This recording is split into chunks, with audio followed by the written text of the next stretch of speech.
amazing. Good morning, Trae. How you doing? Hey, I am well, brother. I am well. I cannot complain right now. I am grateful to be back in the studio with my Glad to see Converge you back. family. Yes. Absolutely. But we have a recap that we definitely need to cover because we were like, wait a minute, what was the last tip? Make sure you give us a quick recap before we get into this week's tip. Most definitely. So let's start at the beginning. We went through the first 3 episodes. We went through the first set of 3, right? So the first one was a real lifer always gives 110%. The second one is a real lifer is 110% accountable for everything they think, feel, say, and do. And then the third one is a real lifer makes their word bond and keep it impeccable. So it's easy to understand why all of those are important. We want to be consistent in all of our actions and develop good habits and routines. We want to be 100% accountable for the things that happen in our life because we don't want to blame somebody else or not have in our own hands the ability to manifest the things that we want. And then the other one is just credibility with your peers, colleagues, and like they say, your reputation precedes you. So if you're known to be a person of a good word, good character, then it's always good to be able to have that and use that as leverage. Yeah, this is for me. I think even as a young person, I always thought it was important, and I don't know if it was because I was the oldest of 4 siblings, even at the time, 2 siblings, then 3, then 4, right? Yeah. But there was something so special about how my parents received me in that regard. So I was always like, okay, if for no other reason, I got to make sure that they keep this good relationship I got with them continues, right? So even as a young person, I always felt that okay, if I'm responsible, if I do what I say I'm going to do, I do what I'm supposed to do.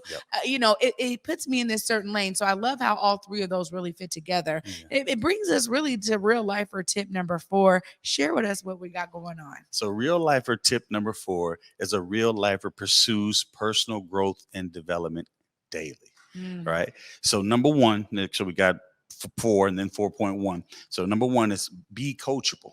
Find a coach or a mentor who will work with you and help to hold you accountable. And this was one of the biggest things I think that affected my life because all through my early 20s and 20s, or probably early 30s, I was just, if somebody could just be my mentor, if I could trust somebody enough and somebody had the success that I want in life and they would be willing to share that with me, it would change my life.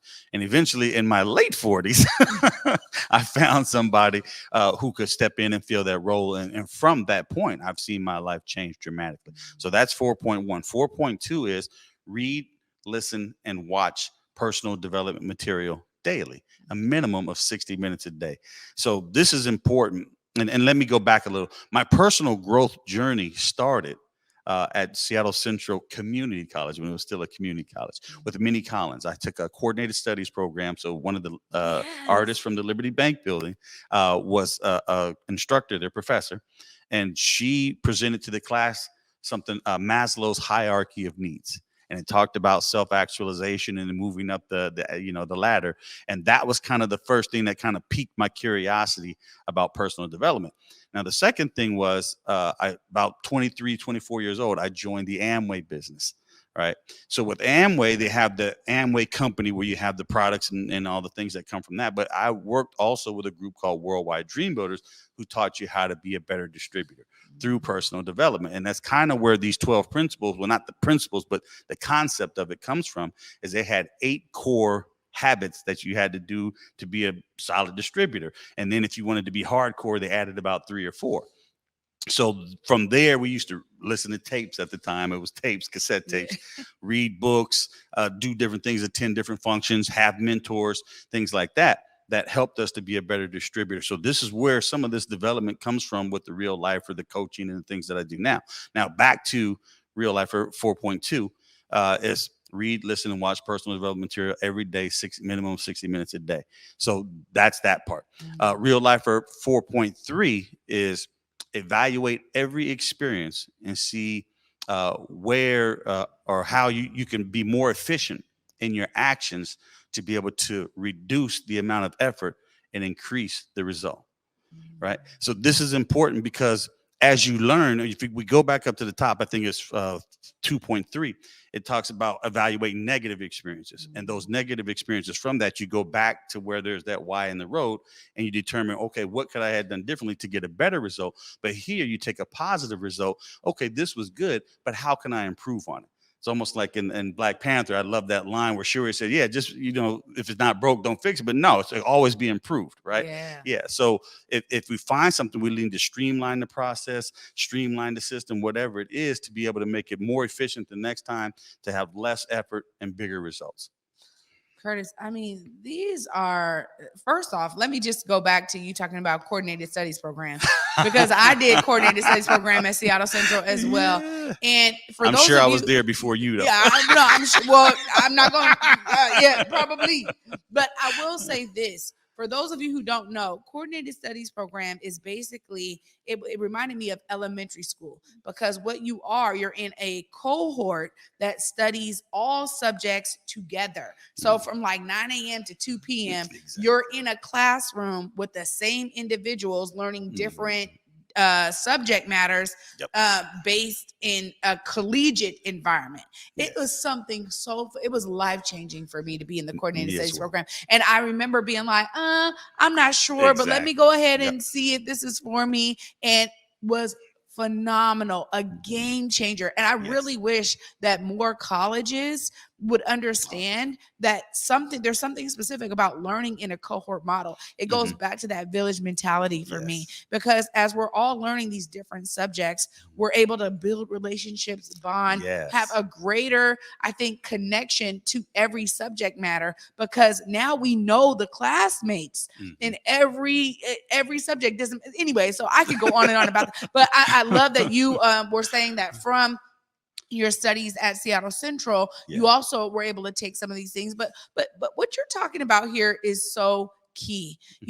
For me, every day, and I thought about this as you were going through it. I'm like, yep, finding a mentor. What does that look like? Somebody that can hold you accountable, but it's also somebody that allows you to raise your level of efficacy. I think because of that accountability piece. So you're like, wait a minute, I know I'm gonna have to talk to them. I know they're gonna ask me, so let me get it on. It's what I'm doing right now with my coach, Pasqualina, my trainer, because if I don't send her that green check mark, I feel like, I gotta do this. And I can't send her the green check mark without doing the workout. So there's this constant level of, rotating accountability, where she's got to send me that workout, that I got to do. I've got to send her that check mark. We have to do this check in, even if it's virtual. And there's something that is really holding my feet to the fire in that regard. But I also said, after my dad passed, Curtis, that this was something I needed to take to another level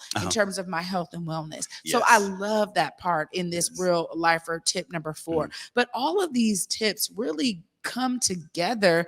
I mean, as you were just describing the list again, I'm like, man, this is phenomenal, but it's also what a lot of people would assume they already know. Tell us about how you break that barrier, because some folks are like, well, I know this, man. I know. But it's like, no, are you living it? Are you doing it? Well, that's exactly it. All of us know this. This is not nothing new, and this is not the end all be all. There's other things also that you could use to be able to develop personally and create success in your life. But the thing is, are you acting upon it? And like you said, the key is finding somebody that can hold you accountable to help you do it, because it's easy to let ourselves down.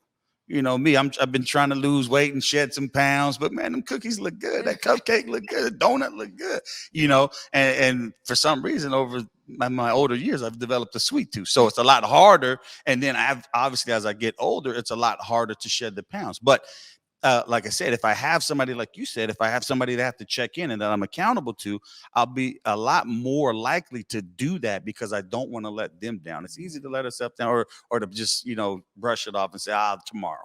Right. So it's that accountability piece from that mentor or coach, and even your spouse or your partner or just your best friend, anybody, just letting somebody know, because once you put it out there, and this is why you see me over the last year put a lot of my business stuff out on social media, because now I got people looking for those things, and now they're holding me accountable, and I really do not want to let them down. We talked about it in a previous episode. Once you've developed this certain level in community and in the society, you want to maintain that, and you never want to let anybody down. You always want to live up to people's expectation. Yeah. And I agree that, we need to be looking for ways to improve our lives and improve ourselves and improve our output. I think, that if it ain't broke, don't fix it. No, you can always improve. It's so true. But a lot of us don't think like that. And again, sometimes what we've been talking about on every episode is the need for self-reflection, because all of these principles and all of these tips,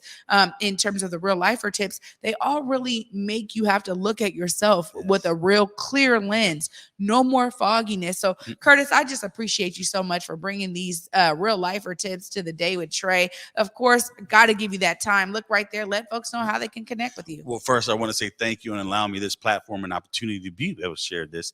But for the connection, you can reach me at Curtis R. Calhoun on Facebook, Twitter, and LinkedIn, and then Curtis Calhoun LLC for the business on all of those as well, and then CurtisCalhoun.com. All right, Curtis, you're amazing. Thank you so much for being Trae, with us. You're amazing as well. Absolutely. You guys, this is always a great show.